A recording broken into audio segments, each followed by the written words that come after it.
तो हम सुनते कैसे हैं? हमारा जो कान है वो एक बहुत ही अनोखा ऑर्गन है। बाहर से आवाज आती है, पर्दे से टकराते हुए तीन हड्डियों को वाइब्रेट करती हैं। फिर उसके बाद अंदरूनी जो हिस्सा है हमारा कान का, जिसमें कॉक्लिया ऑर्गन होता है, वहां तक आवाज जाती है। वहां पे जो आवाज है वो इलेक्ट्रिकल करंट में कन्वर्ट होती है।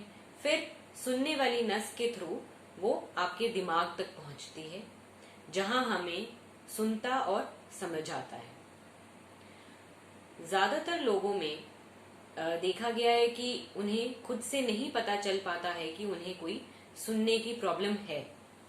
जैसे बच्चे हैं, छोटा बच्चा है, सबसे पहले उसकी मदर को पता चलता है कि वो साउंड्स को, आवाजों पे रिस्पॉन्ड नहीं कर रहा है, या 2-2.5 साल का हो गया है, बोलना शुरू नहीं किया है, टीवी का वॉल्यूम भी लाउड रखता है।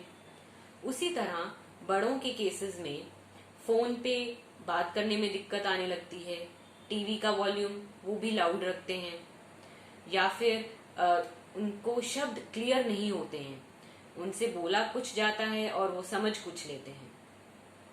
तो इसके लिए हमारे पास आजकल बहुत टेस्ट्स अवेलेबल हैं, जिससे हमें पता चल जाता है सुनाई की प्रॉब्लम के बारे में।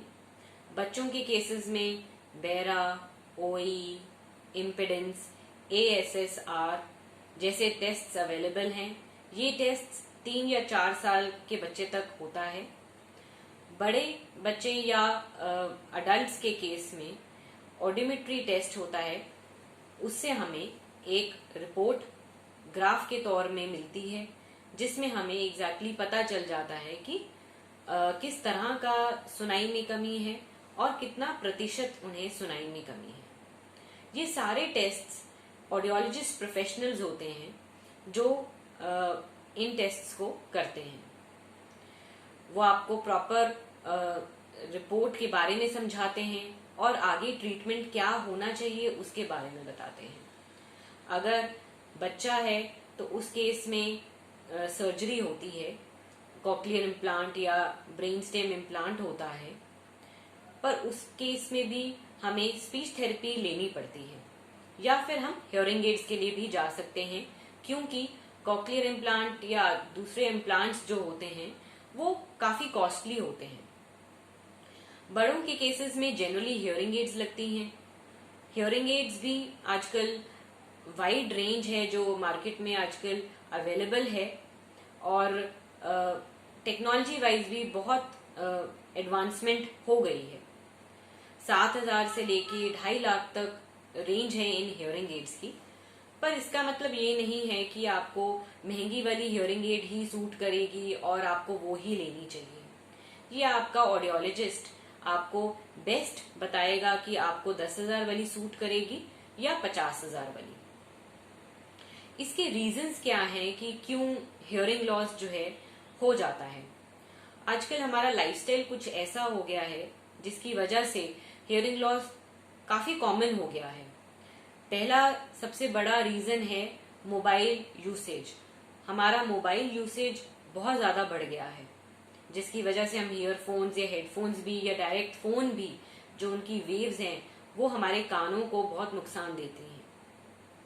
या फिर जो व्हीकल्स का शोर है, या हम रेस्टोरेंट्स या पार्टीज में, डिस्कोज में ज्यादा जाते हैं जहाँ पे नॉइज बहुत ज्यादा हाई रहता है, या फिर कुछ ऐसी जगहों पे काम करते हैं जहाँ पे हमेशा एक कंटिन्यूस साउंड या नॉइज रहता ही रहता है, जिसकी वजह से उन्हें धीरे धीरे सुनने की प्रॉब्लम होना शुरू हो जाती है। या एक और समस्या भी साथ में आ जाती है जिसे हम टिनिटस कहते हैं। टिनिटस क्या है? एक जैसे शां शां की आवाज लोग कहते हैं, या घंटी बजना कानों में, ये एक समस्या है जो साथ में सुनने की प्रॉब्लम के साथ ये भी आ जाती है।